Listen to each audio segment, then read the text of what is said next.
thunderstorm warning for East Central Fulton County, Southeastern Peoria County, Northwestern Tazewell County, Northwestern Woodford County, until 8:15 p.m.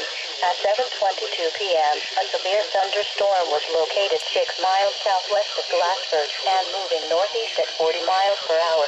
Expected hazards include ping-pong ball-sized hail and 60 miles per hour wind gusts. This is a radar-indicated threat. The following impacts are expected. People and animals outdoors will be injured.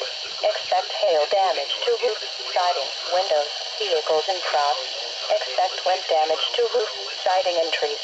Locations impacted include Pekin, Peoria, Glassford, Hannah City, Bartonville, Marquette Heights, Bellevue, Creve-Coeur, West Peoria, East Peoria, Washington, Germantown Hills, Spring Bay, Love, Metamora, Chillicothe, Kingston Mines, Powhatan, Mapleton, and Smithville.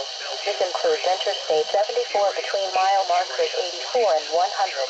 This includes Interstate 474 between mile markers 0 and 14.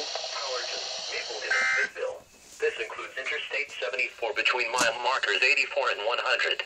This includes Interstate 474 between mile markers 0 and 14. For your protection, move to an interior room on the lowest floor of a building.